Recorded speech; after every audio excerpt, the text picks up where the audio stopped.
The day Evan leaked my love letter to our senior class group chat was the day I died and was reborn. I'd spent weeks crafting that song, pouring every ounce of my teenage heart into lyrics I thought only he would see.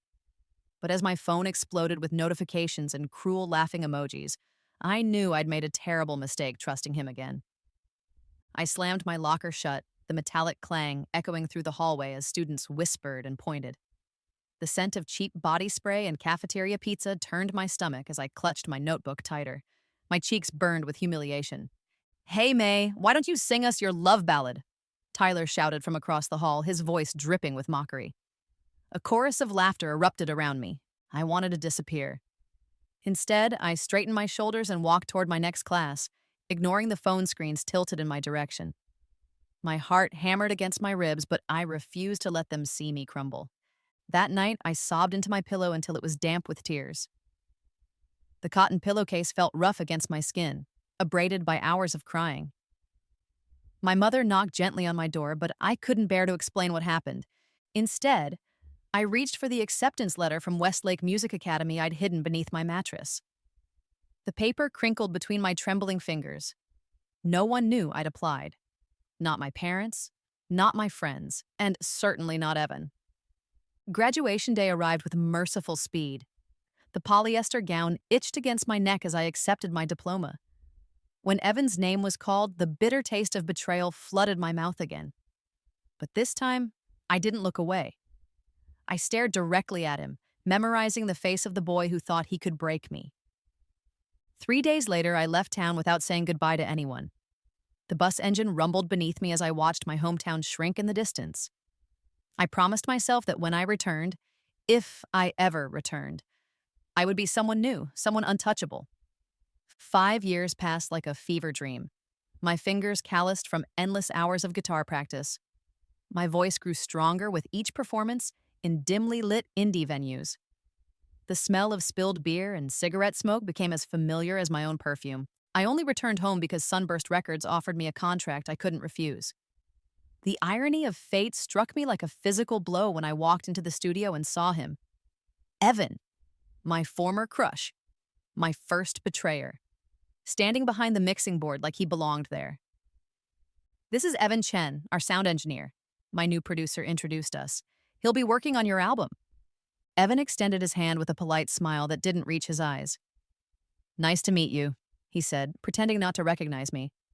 But when I sat down with my guitar and played the first notes of my transformed love letter, now a haunting ballad about rebirth, I saw the flicker of recognition in his eyes. And I realized with dread that my past had caught up with me just as my future was beginning to take shape. I carefully arranged my equipment in the studio, positioning my notebook just so, where Evan couldn't peek at my new lyrics. The leather of my chair squeaked as I shifted, trying to appear comfortable despite the tension crackling between us. "Let's try that chorus again." Evan's voice came through my headphones, clinical and detached. "You're sounding a bit flat on the high notes." I wasn't flat. I knew my voice well enough to recognize when I was hitting every note perfectly. The vibration of each tone resonated through my chest, pure and true. But I smiled tightly and nodded. "Sure, whatever you think." 3 more takes, and somehow each playback sounded worse than the last. My stomach knotted as the producer frowned at the control board. "I'm not sure what's happening," I said, fighting to keep my voice steady. It felt good when I was singing. The producer, a woman named Vivian with sharp eyes and sharper cheekbones, exchanged glances with Evan. "Maybe you're just tired, May. We can pick this up tomorrow." That night in my rented apartment, I replayed the session in my mind. The sour taste of doubt lingered on my tongue. I had worked too hard, sacrificed too much to let insecurity creep in now. The wooden floor creaked beneath my feet as I paced, trying to make sense of what happened. The next morning, I arrived early and found Evan hunched over the mixing board alone. He startled when I entered, quickly switching screens on the computer. The scent of his minty gum filled the small space, making me dizzy with an unwelcome memory of high school hallways. "Just doing some preliminary adjustments," he mumbled, not meeting my eyes. I nodded, pretending to believe him. The weight of suspicion settled heavily in my chest. The next day, two label executives visited the studio, their expensive cologne overpowering the familiar scent of coffee and electronics. They listened to my recordings with pinched expressions while Evan sat behind them, his face carefully blank. "We need to talk about direction," the taller executive said afterward. "Your songwriting is interesting, but perhaps not commercial enough." His words stabbed into me like tiny daggers. "We're thinking of pairing you with one of our staff writers." My throat tightened with panic. My songs were the reason they signed me in the first place. I glanced at Evan, who quickly looked away, busying himself with the equipment. "I'd like to hear the raw recordings," I suggested, my voice surprisingly steady. "Before any mixing was done." Vivian jumped in before Evan could respond. "Those aren't really presentable yet. Let's focus on moving forward." I nodded, but my mind raced. The executives left, trailing clouds of disappointment and expensive aftershave. That night, I couldn't sleep. The hotel sheets felt like sandpaper against my skin as I tossed and turned. Something wasn't right. Evan's strange behavior, the sudden criticism of my voice, the executive's pivot. It all connected somehow. I replayed every interaction since arriving at the studio. The way Evan's eyes widened slightly when he first saw me. His carefully maintained distance. The convenient technical problems that only seemed to affect my recordings. By morning, anger had replaced my confusion. The shower water beat against my back as I formulated a plan. I wouldn't confront him directly, that's what he would expect. The emotional girl from high school lashing out. Instead of confronting him, I slipped a small recording device into my guitar case the next morning. The metal felt cool against my palm as I positioned it carefully, my heart pounding with the risk I was taking. "Ready to try again?" Vivian asked when I entered the studio. The fluorescent lights cast harsh shadows across her face. I nodded, settling in with my guitar. "I wrote something new last night. I think it might be more what the label is looking for." For the next 3 hours, I sang flawlessly. I could feel it in my bones and the way the sound vibrated through the room. Even Vivian looked impressed. "That's a wrap for today," she finally said. "Evan will clean this up and we'll listen tomorrow." I deliberately left my guitar case behind when I went to take a call in the hallway. Through that tiny microphone, I captured everything. My flawless vocal takes, the way they mysteriously deteriorated during mixing, and finally the damning evidence. "She needs to remember her place," Evan's voice came through clearly when I reviewed the recording in my hotel room. The ice in my water glass clinked as my hand trembled with rage. These industry princesses think they can waltz in and own the place? "The executives are already hesitant about her original material," Vivian replied. "A few more technical issues should convince them to bring in someone more cooperative." I didn't scream. I didn't storm back to the studio to confront him. Instead, I calmly emailed the raw recordings to Jada, my friend who ran an influential music blog. I wrote simply, "Thought you might appreciate the authentic sound before production." 2 days later, Jada's review went viral. "Maylin's raw vocals showcase extraordinary emotional range and technical perfection, a rare talent untarnished by overproduction." Industry buzz exploded overnight. My phone vibrated constantly with notifications. The label executives called, suddenly enthusiastic about preserving my authentic sound. The fresh scent of opportunity washed away the stale air of manipulation. On social media, music lovers debated the merits of stripped-down production versus studio polish, all centered around my leaked tracks. I watched from the sidelines, saying nothing publicly as my streaming numbers tripled. When I returned to the studio, Evan and Vivian greeted me with strained smiles. The temperature in the room seemed to drop 10 degrees. "Everyone's talking about your sound," Vivian said carefully. "The label called this morning. They want to fast-track the album with minimal production." I nodded, savoring the sweet taste of this small victory. That's great news. As my single climbed the charts, the studio air grew thick with tension. I felt Evan's eyes on me constantly, calculating. The bitter scent of his coffee mingled with the sweetness of my success. Then one evening, he approached me as I packed up my guitar. "We should talk," he said, his voice honey smooth. "I always knew you had something special, May. I think we could make an incredible team." My heart lurched with a new fear as I realized this wasn't over. In fact, Evan's new friendly demeanor suggested something worse was coming, and I had no idea what his next move would be. I stared at Evan's extended hand, fighting the urge to recoil. His palm looked smooth and uncalloused, nothing like mine, marked by years of guitar strings and hard work. The studio's air conditioning hummed quietly, raising goosebumps on my arms. "What kind of team did you have in mind?" I asked, careful to keep my voice neutral. The weight of our shared history hung between us, unacknowledged.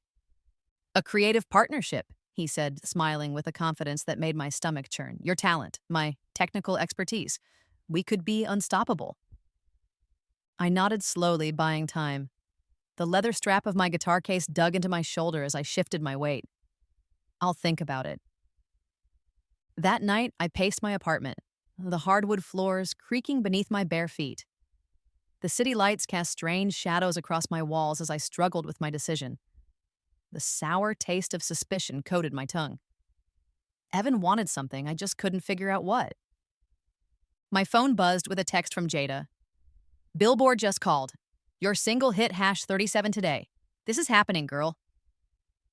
A thrill of vindication surged through me. I collapsed onto my sofa, trembling with a mixture of exhaustion and triumph. The rough fabric scratched against my cheek as I lay there, contemplating my next move. In the morning, I called Evan. "I'm in," I told him, my voice stronger than I felt. "Let's talk details at the studio." He arrived early, bringing coffee that smelled rich and expensive. I accepted the cup but didn't drink, watching him over the rim with careful eyes. "I've been thinking," he began, leaning forward eagerly. "We should register the copyright for Reborn together, as co-authors." The coffee nearly slipped from my hand. Reborn was my transformed love letter, the very one he'd humiliated me with in high school. Every word, every note was mine alone. "Co-authors?"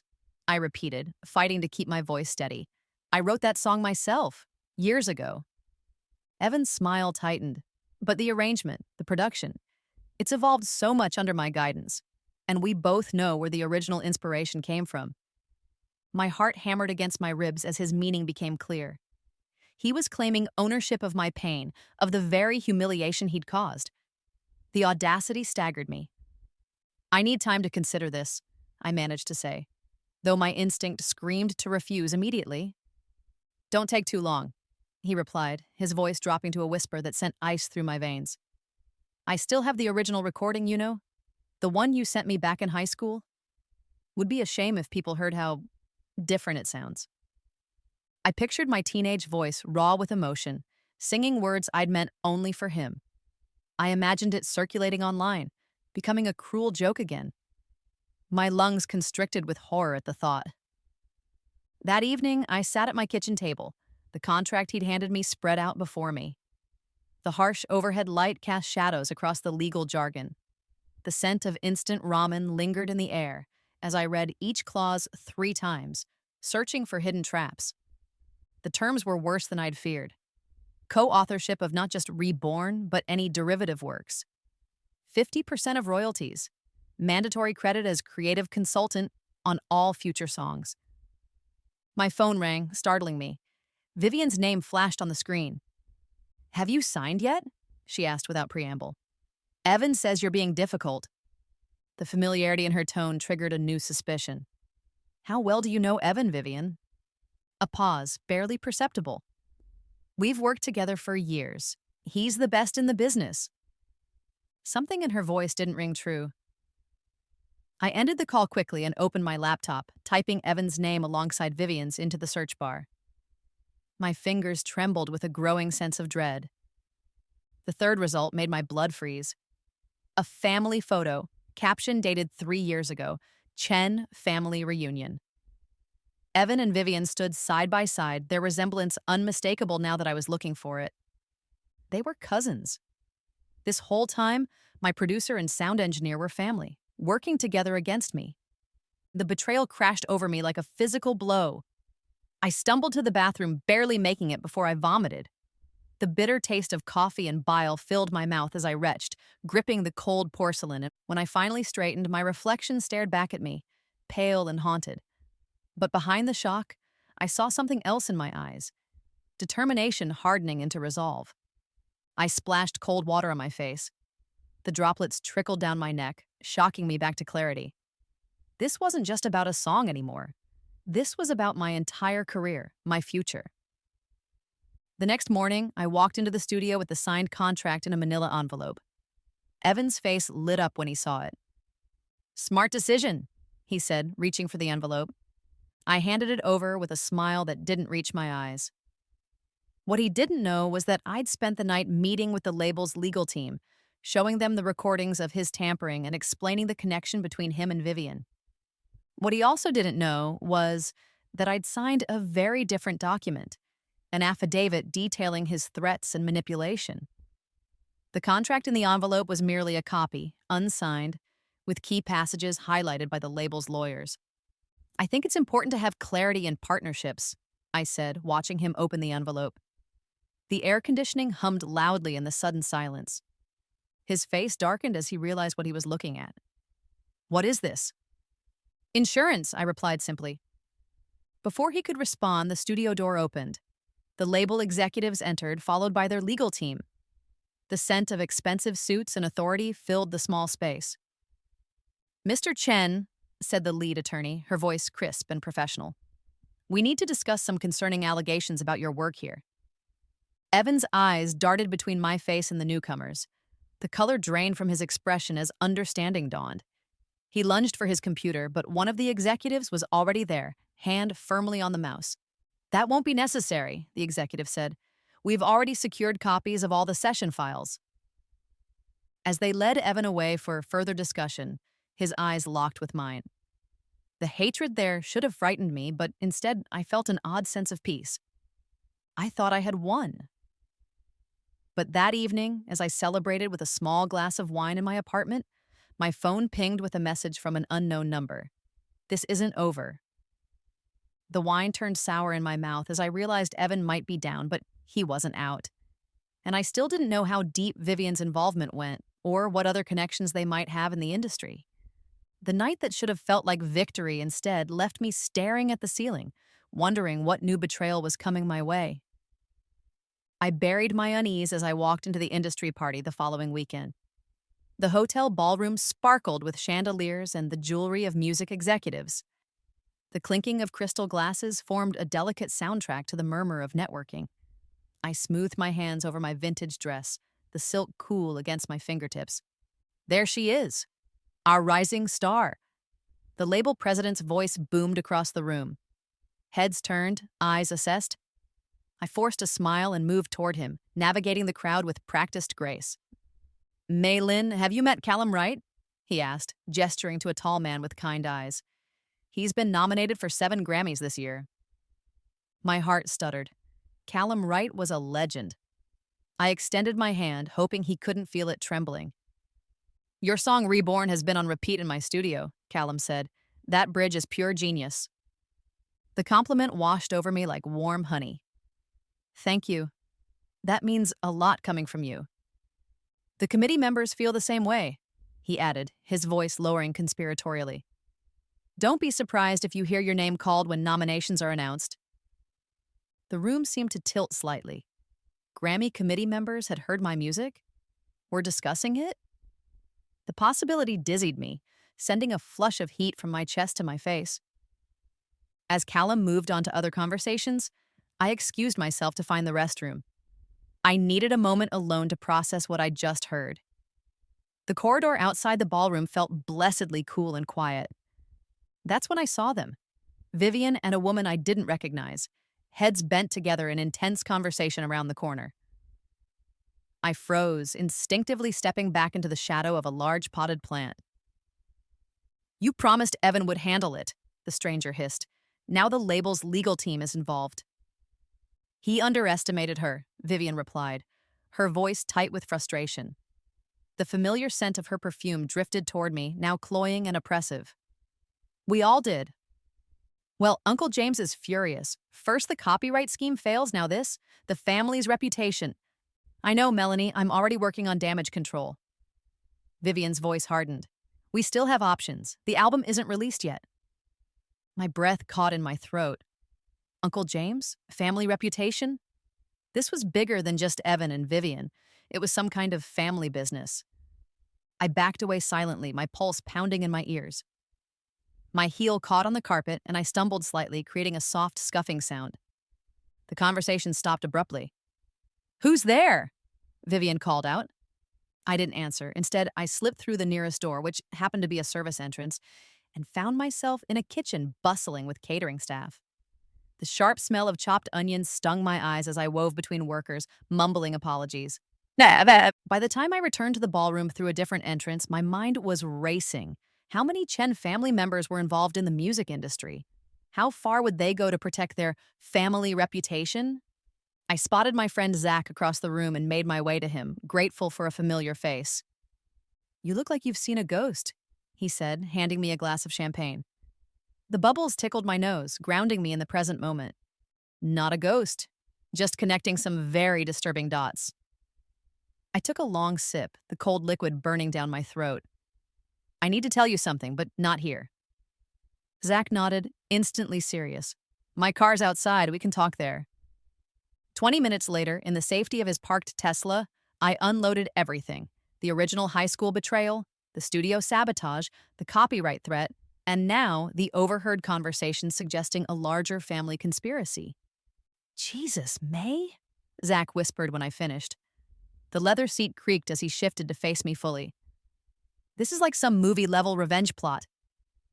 "Except I'm not the one plotting revenge," I pointed out. "I just wanted to make music." Zach was quiet for a moment, the soft hum of the car's air conditioning filling the silence. Finally, he spoke. "You know, there's something I've been meaning to tell you, too." My stomach tightened with apprehension. "What is it?" "I've been documenting everything since you got back," he admitted. "Every strange incident at the studio, every sudden change in the label's attitude toward your work. I even recorded Evan bragging at a mixer about how he was going to own your career." I stared at him, stunned. "Why would you do that?" He looked away, suddenly uncomfortable. "Because your father asked me to." The world seemed to stop. "My father? You've been talking to my father?" My father and I hadn't spoken in years, not since I'd refused his offer to use his industry connections to launch my career. I'd wanted to succeed on my own merits, not as the daughter of James Lynn, the reclusive but influential record executive. Wait, James, Uncle James. The realization hit me like a physical blow. "Uncle James," I whispered. "Vivian mentioned an Uncle James?" Zach nodded slowly. "Your father and Evan's father are old rivals. This vendetta might be about more than just you." I closed my eyes, feeling the pieces click into horrible place. I wasn't just collateral damage in Evan's personal grudge. I was a pawn in some larger family feud I knew nothing about. "My father's been watching my career?" I asked, my voice small. "From a distance, yes. Respecting your wish to make it on your own." Zach hesitated. "But when you signed with Sunburst, he got worried. The Chen family has connections there." The sweet-smelling leather interior suddenly felt stifling. I fought the urge to throw open the car door and gulp the night air. "He wants to meet with you," Zach continued. "He says it's time to stop this before it goes too far." I laughed bitterly. Before it goes too far? It went too far the moment Evan leaked my love letter to the entire senior class. "May," Zach's voice was gentle but firm. "Think about what's at stake now. Your album, the Grammy buzz, your future. Don't you want to protect that?" Of course I did. The thought of losing everything I'd worked for made my chest constrict with panic. But accepting my father's help felt like admitting defeat, like confirming I couldn't make it on my own after all. The soft ping of my phone broke the silence. A text from an unknown number.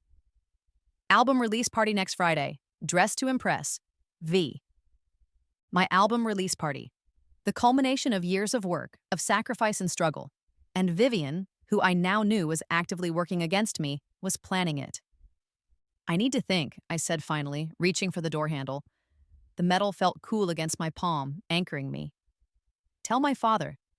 Tell him I'll consider meeting." Back in my apartment, I paced until midnight, my footsteps echoing on the hardwood floors. The streetlights cast long shadows through my windows, stretching and contracting as I moved. Finally, I made my decision. I picked up my phone and composed a text to Zach. Set up the meeting with my father. But first, I need everything you've documented. Every recording, every screenshot, every witness statement. By tomorrow. I hit send and sat heavily on my couch, exhaustion washing over me. The fabric felt rough against my bare arms as I leaned back, closing my eyes. Whatever game the Chen family was playing, they'd picked the wrong songwriter to target. If they wanted a battle, I'd give them a war. With my father's resources or without them. My phone buzzed again. A text from Callum Wright. Forgot to mention, your album listening party next week? I'll be there. So will half the Grammy committee. The stakes had just gotten exponentially higher, and I had less than a week to prepare for whatever Vivian and Evan were planning next. The cafe where I agreed to meet my father was quiet, tucked away on a side street far from the music industry's usual haunts. The rich aroma of freshly ground coffee beans enveloped me as I stepped inside, scanning the room. He sat in the farthest corner, older than I remembered, his once black hair now streaked with silver. For a moment, I hesitated. The last time we'd spoken face-to-face, I'd stormed out of his office, determined to build my career without the Lin family name opening doors for me. The bitter taste of that argument resurfaced on my tongue. May, he stood as I approached, his voice softer than I remembered. Thank you for coming. I slid into the chair across from him, setting my bag on the floor. The wooden table between us felt like neutral territory in a war zone. Zach says you've been spying on me, I said, skipping the pleasantries. My hands trembled slightly, and I clasped them in my lap to hide it. My father winced. Protecting you, he corrected. There's a difference. Is there? I challenged, leaning forward. The chair creaked beneath me, punctuating my words. Because from where I'm sitting, you've been just as manipulative as the Chens. He looked down at his untouched coffee. Steam rose from the cup, curling in the air between us. I deserve that, he admitted. But right now, that's not important. What's important is stopping Gerald Chen's children before they destroy what you've built. Gerald Chen? Evan's father? My father's eyes hardened. My former business partner, until he tried to steal artists and recordings from our label 20 years ago. He's been trying to undermine me ever since. The revelation knocked the wind from me. This vendetta predated me by decades. I wasn't even the target, just collateral damage in a feud I hadn't known existed. That's why Evan leaked my letter in high school? Because of some ancient business dispute? I doubt he knew the connection then, my father said. But now, with you on the verge of major success, the timing is too perfect to be coincidence. I took a moment to process this, rubbing my fingers against the rough ceramic of my coffee mug. The warmth seeped into my skin, grounding me. What do you want from me? I finally asked. Let me help you, he said simply. I've been developing a new label focused on artist protection and integrity. No exploitative contracts, no creative control issues. I raised an eyebrow, skeptical. And you want me to sign with you after everything?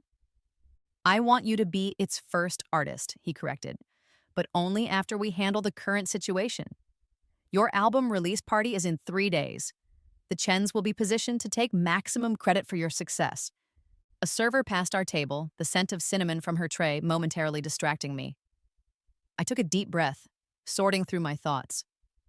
I've been gathering evidence, I told him. Recordings of Evan admitting to sabotage, proof of Vivian's involvement, documentation of the copyright fraud attempt? My father nodded, unsurprised. Zach mentioned, it's a good start, but Gerald's family has connections throughout the industry. They'll weather the scandal unless we make it impossible to ignore. How? A public reckoning, he said, his voice taking on the authoritative tone I remembered from childhood. At the album release party with industry witnesses present. I pictured it, confronting Evan and Vivian in front of the entire music industry, including the Grammy committee members Callum had mentioned would be there. My heart raced at the thought, a mixture of terror and vindication pulsing through me. I'll need complete creative control, I said, my voice steadier than I felt. For the party, for the new label, for everything. My father smiled, and for the first time in years, I recognized something of myself in him. I wouldn't have it any other way. The next 48 hours passed in a blur of preparation. Zach compiled all his evidence into a shareable format. My father called in favors from tech specialists and security professionals. And I worked on something special, a new song that would serve as the centerpiece of my plan. The night before the party, I sat at my keyboard, fingers flying over the keys as I fine-tuned the melody. The notes hung in the air of my apartment, vibrating with purpose. Sweat beaded on my forehead as I pushed through exhaustion, determined to perfect every phrase. This wasn't just a song, it was my declaration of independence. The day of the album release party arrived with a strange calm. I dressed carefully in a gown I'd designed myself, silver with subtle music notes embedded in the fabric. The silk whispered against my skin as I moved.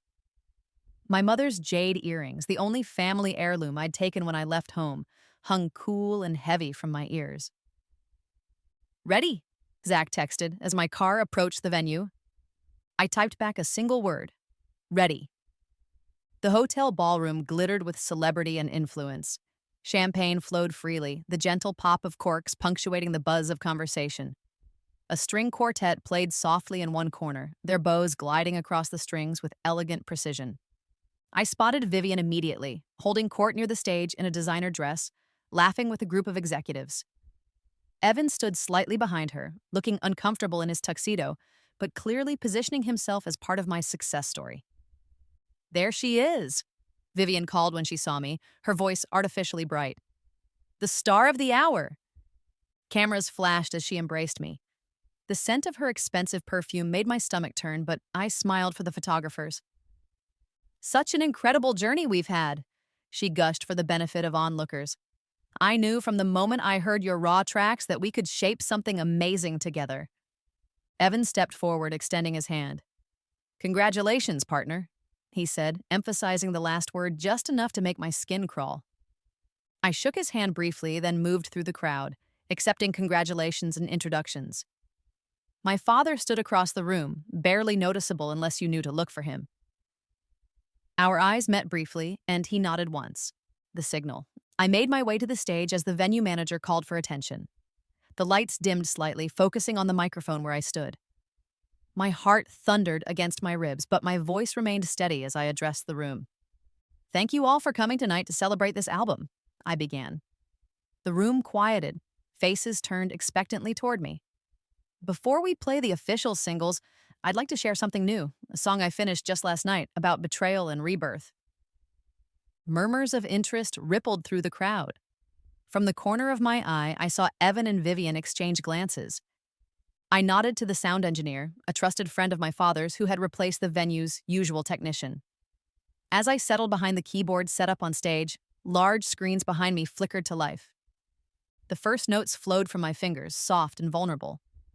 My voice joined the melody, singing about trust broken and innocence lost. The crowd swayed, captivated. And then, as I reached the chorus, the screens behind me began displaying text messages between Evan and Vivian, plotting against me.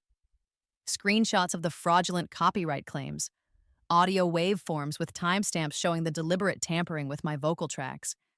Gasps erupted from the audience. Champagne glasses froze midway to lips. I didn't look at Evan or Vivian, focusing instead on pouring every ounce of emotion into my performance, as their betrayal played out in high definition for the entire industry to witness. "She wants to rise? Let her crash instead," one message from Evan read, dated the day after I'd arrived at the studio. "Uncle Gerald will be pleased," Vivian had replied. As the song built to its climax, security personnel quietly positioned themselves near the Chen cousins. I could feel the tension in the room pulling taut like an overwound guitar string. My fingers struck the final chord just as a new figure appeared on the screens. Gerald Chen himself, in a recorded deposition, admitting to a decades-long campaign to undermine James Lynn's artists. The silence that followed felt infinite. I finally looked up, meeting Evan's eyes across the room. The naked hatred there might have frightened me once. Now, it only confirmed I'd made the right choice. "Ladies and gentlemen," my father's voice broke the silence as he stepped onto the stage beside me. The microphone amplified his words, filling the stunned room. "I'm James Lynn, and tonight I'm announcing the formation of Phoenix Records, a new label dedicated to protecting artists from the kind of exploitation you've just witnessed." Cameras flashed frantically. Industry elites who had been networking moments before were now frantically typing on their phones, spreading the news. Our first signing, my father continued, placing a supportive hand on my shoulder, is obviously Mei Lin, whose album will now be released under the Phoenix label, with all creative control and master rights where they belong, with the artist. The room erupted in applause and shocked exclamations. Through the chaos, I watched as security escorted Evan and Vivian toward the exit, their family's reputation disintegrating with each step. I thought I would feel triumphant. Instead, as the weight of years of betrayal finally lifted, I felt something unexpected. Peace. And beneath that peace, the first stirrings of something I'd almost forgotten. Joy. The weeks following the release party unfolded like a dream. My album dropped to critical acclaim, the scandal only adding to its mystique. Music bloggers dissected every lyric, finding layers of meaning I'd woven into the songs. The scent of fresh flowers filled my apartment daily, as congratulatory bouquets arrived from artists and executives eager to align themselves with Phoenix Records. I should have been ecstatic. Instead, I found myself staring at my phone screen late at night, reading Evan's increasingly desperate messages. Please, May, just 5 minutes to explain. Everything I did was for us, for our music. I'm begging you, my career is over if you don't help me. I never responded. The smooth glass of my phone felt cold against my fingertips as I scrolled through his pleas, detached, as if reading a stranger's correspondence. You don't owe him anything, my father reminded me over lunch at his favorite sushi restaurant. The sharp tang of wasabi cleared my senses as I dipped a piece of yellowtail. Not your time, not your forgiveness, not even a response. I know, I said. It's just strange to see someone who once had so much power over me reduced to begging. My father's chopsticks paused midair. That's the difference between revenge and justice, he observed. Revenge would be enjoying his downfall. Justice is simply moving forward with your life. I considered this, feeling the smooth texture of raw fish dissolve on my tongue. Perhaps he was right. I wasn't celebrating Evan's destruction. I was simply refusing to be defined by it anymore. The Grammy nominations were announced on a rainy Tuesday morning. I sat in Phoenix Records' newly renovated conference room, surrounded by my team, watching the live stream. The leather chair creaked as I shifted nervously, my hands clasped so tightly my knuckles had turned white. And for Song of the Year, the presenter announced, the nominees are... When Reborn was called, the room erupted. Champagne corks popped, voices cheered, backs were slapped. I sat frozen, unable to process what I'd heard. My transformed love letter, the very song that had once humiliated me, was now nominated for a Grammy. You did it, Zach whispered next to me, squeezing my shoulder. You actually did it. 6 nominations in total: Song of the Year, Album of the Year, Best New Artist, Best Pop Solo Performance, Best Pop Vocal Album, Best Engineered Album, Non-Classical. My phone vibrated constantly that day. Congratulations poured in from across the industry. Even my mother, who had never fully understood my decision to pursue music, called in tears of pride. But among the flood of well-wishers, there was a message that made my blood run cold. Congratulations on your nominations, it read. We need to talk about our song before the ceremony. Lawyers aren't necessary if you're reasonable. Our song. As if Reborn belonged to both of us. As if the transformation of my pain into art had somehow been a collaborative effort. The audacity stole my breath. I showed the message to my father's legal team, who added it to their growing file of evidence for the restraining order we'd filed against Evan. The next day, a package arrived at Phoenix Records. No return address, just my name scrawled in familiar handwriting. Security scanned it before letting it through. Standard procedure now after several concerning fan letters. Inside was a USB drive and a letter. The paper felt expensive, heavy in my hands as I unfolded it. Evan's distinctive handwriting filled the page. May, it began. By now you've realized what's at stake. The Grammys mean industry recognition, legacy, immortality. All I'm asking is acknowledgement of my contribution to Reborn. The USB contains the original recording from high school, the foundation of your hit. Unless you want the committee to hear how much of the melody came from a lovesick teenager rather than a professional artist, we should discuss credit and royalties. I'll await your call. I stared at the USB, feeling its weight in my palm. The plastic was warm from being clutched in my hand, its edges digging into my skin. For a moment, I was transported back to high school, to the girl who thought her heartfelt creation was safe in the hands of someone she trusted. "He's bluffing," my lawyer said when I showed her the letter.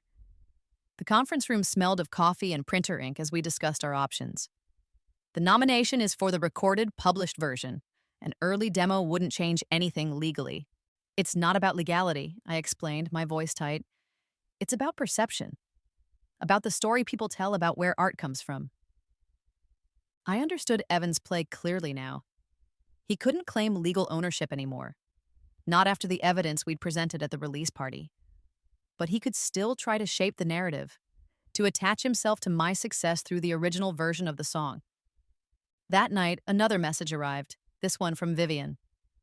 "Evan's spiraling. I never wanted things to go this far. Meet me tomorrow, and I'll give you everything. Recordings, emails, the whole family plot. All I ask is consideration for a position at Phoenix once this blows over." I laughed bitterly, the sound echoing in my empty apartment. The wooden floor felt hard beneath my bare feet as I paced, trying to decide if this was yet another trap or a genuine attempt at redemption. "It doesn't matter," I finally told myself. "I don't need her confession anymore." I had already won. My album was topping charts. The Grammy nominations validated everything I'd worked for. Phoenix Records was signing exciting new artists daily. My father and I were rebuilding our relationship, professional respect evolving slowly back into family bonds. Yet something still felt unresolved. 3 days before the Grammy ceremony, my phone lit up with a number I didn't recognize. The vibration against the countertop seemed unnaturally loud in my quiet kitchen. "May, please don't hang up." Evan's voice sounded different, ragged, desperate. "I know I've lost. I know I can't hurt you anymore, but I need you to understand why I did it."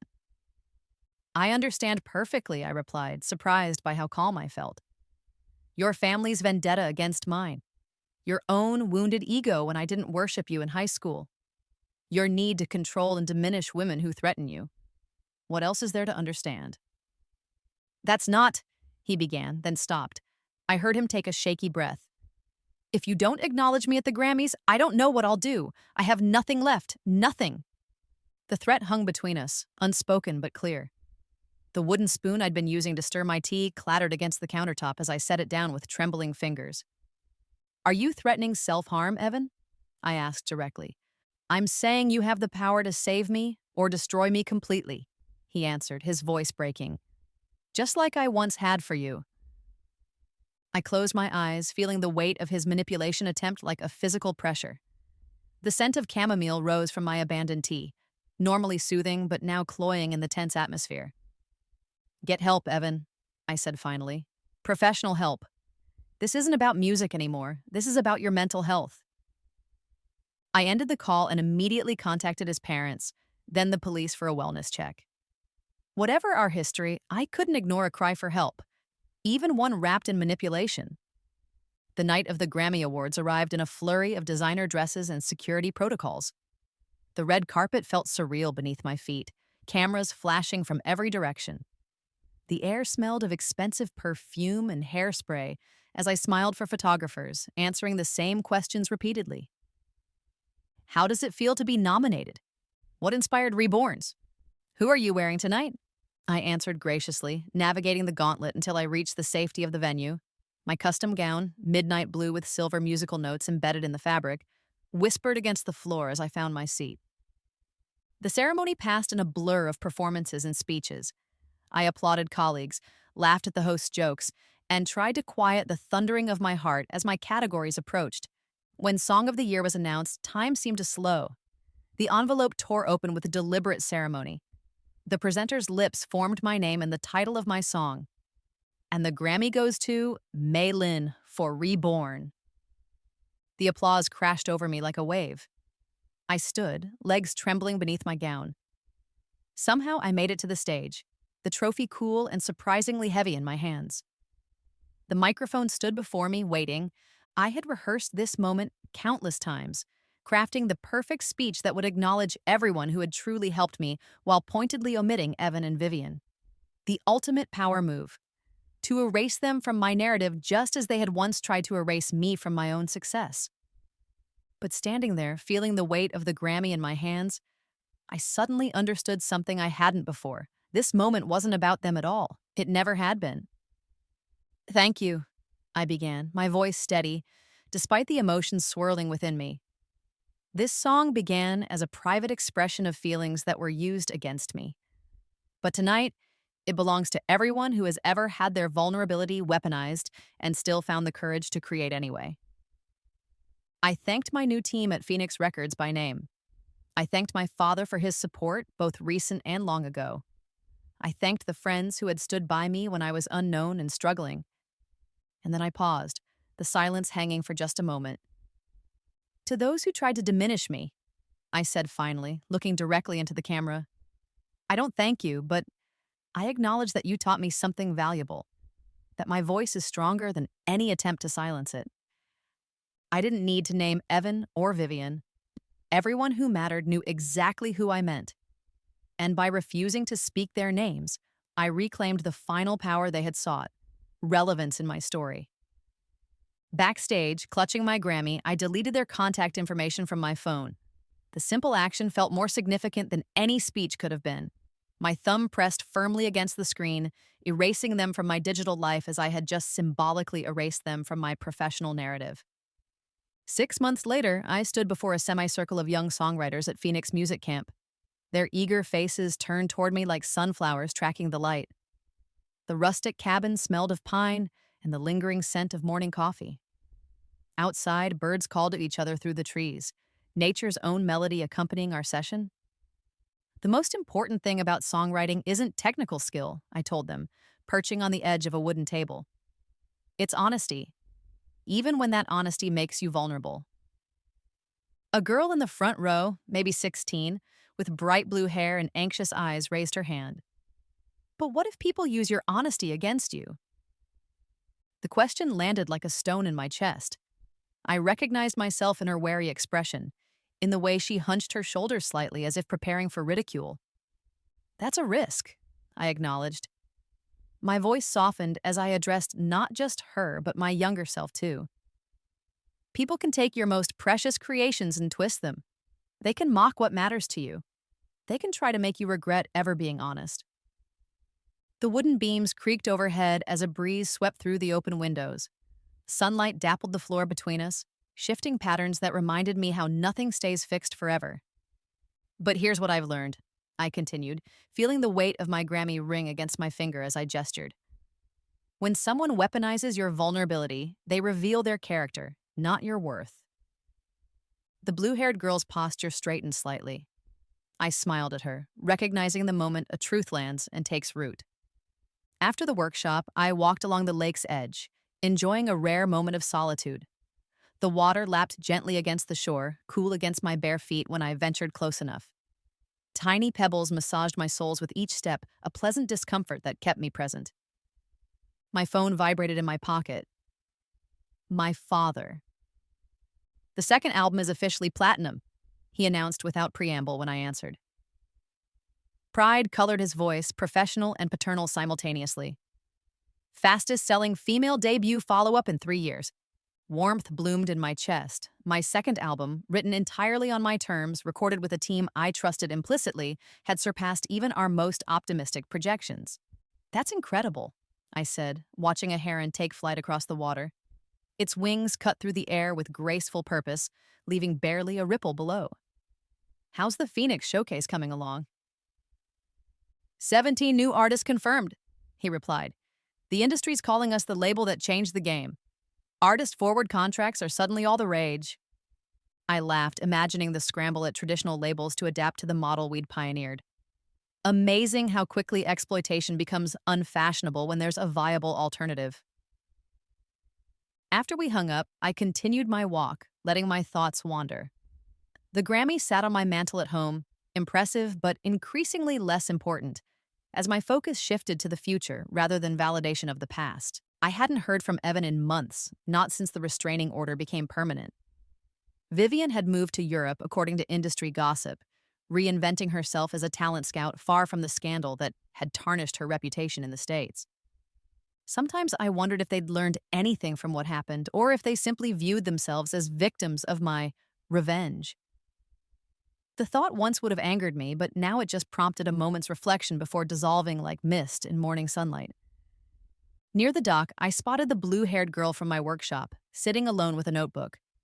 Her pencil moved furiously across the page, stopping occasionally as she looked out over the water with intense concentration. I recognized that expression, the mixture of vulnerability and determination that comes with translating your deepest feelings into art.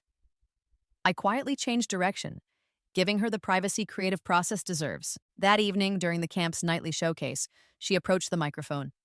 Her hands trembled slightly as she adjusted the guitar strap across her shoulder. "This is something I started writing a long time ago," she said, her voice quiet but clear. "But I was always too scared to finish it. Today I finally did." The opening chords resonated through the camp's performance hall, simple but affecting. When she began to sing, the room stilled. Her lyrics spoke of doubt transformed into determination, of finding strength in the aftermath of betrayal. I felt my throat tighten with emotion. Though our stories were different, the emotional landscape she navigated was intimately familiar. The polished wood of the bench beneath me felt suddenly grounding as I absorbed the power of her honesty. When she finished, the applause was immediate and genuine. Her face flushed with surprise and pleasure as she ducked her head in acknowledgement. Later, as campers and instructors mingled over hot chocolate, she appeared at my side. "Your workshop today," she began, fingers curling around her mug. The sweet aroma of chocolate rose between us. It made me think about something that happened last year. Some girls at school found my songwriting journal and posted pages online with cruel comments. My heart clenched for her. "I'm so sorry that happened." She nodded, acknowledging but not dwelling. After that, I stopped writing anything personal. Just generic lyrics that wouldn't give anyone ammunition. She took a sip of her chocolate, leaving a tiny mustache she quickly wiped away. But today something clicked. I realized I was letting them control my art even though they were long gone from my life. I recognized the revelation in her eyes, the same one I'd experienced on that Grammy stage. "Your song tonight was beautiful," I told her. "Authentic in a way that only comes from writing your truth." "I was still scared to perform it," she admitted. "But then I thought about how you turned your love letter into Reborn and how it connected with so many people." The comparison startled me. To this young songwriter, I wasn't the victim of a humiliating betrayal, but an example of creative resilience. The narrative had transformed completely. "Would you consider mentoring me?" she asked suddenly. "Not just this week at camp, but maybe afterward too?" I applied for the Phoenix Records Young Artist Program, but there are probably thousands of applicants. I smiled, touched by her boldness. "Let me hear more of your songs this week," I offered. "But based on what I heard tonight, I'd say you have exactly the kind of voice Phoenix is looking for." The next morning, I called my father before workshops began. The early fog still hung over the lake, wrapping the world in gentle obscurity. Dew dampened my shoes as I paced along the shore. "We need to expand the Young Artist Program," I said without preamble. "Double the number of participants for next year." "Any particular reason?" he asked, though his tone suggested he already understood my motivation. "The next generation is ready," I replied simply, "and they need guides who understand both the creative process and the business pitfalls." After hanging up, I opened my notebook and began writing. Not song lyrics this time, but an outline for a series of master classes on artistic integrity in the music industry. The pen felt right in my hand, solid and purposeful as it moved across the page. By lunchtime, I had the framework for what would eventually become Phoenix Records' most sought-after educational program. Authentic Voice, a year-long mentorship connecting established artists with emerging talents. That afternoon, a package arrived at the camp office. The brown paper crinkled as I unwrapped it, revealing a vintage vinyl record of Joni Mitchell's Blue, one of my earliest influences. A note accompanied it. "To May, thank you for showing us all how to transform pain into power. Your music helped me find my voice again after losing it for too long. A fan who needed your songs." No signature, just initials. The handwriting was unfamiliar, the sentiment universal. I traced my fingers over the album cover, feeling the slight texture of the cardboard beneath my fingertips. This was the legacy that mattered, not Grammy trophies or platinum records, but the connections forged through honest expression. The shared understanding that vulnerability, when honored rather than exploited, becomes the strongest foundation for art that endures. That evening, sitting on the dock with my feet dangling above the water, I opened the voice memo app on my phone and began humming a new melody. The gentle lapping of waves provided percussion. The rustling leaves added texture. Words formed and reformed in my mind until the first line crystallized with perfect clarity. The letter you leaked became the song that set me free.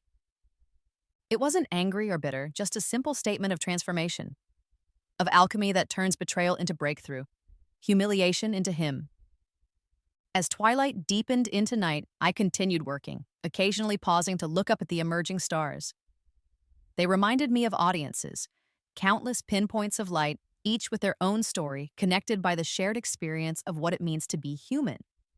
My new song would speak to that connection, not as a final chapter in the Evans story, but as the opening of something entirely new, something that acknowledged the past without being defined by it. Behind me, I heard footsteps on the wooden planks of the dock. The blue-haired girl appeared, guitar in hand. "Sorry to interrupt," she said, "but I just finished another song and I thought, well, maybe you'd like to hear it?" I smiled, putting my phone away. "I'd love to." As she began to play, I closed my eyes and simply listened, not as someone forever marked by betrayal, but as an artist among artists, a creator among creators, a voice among voices. And in that moment, I felt completely peacefully reborn,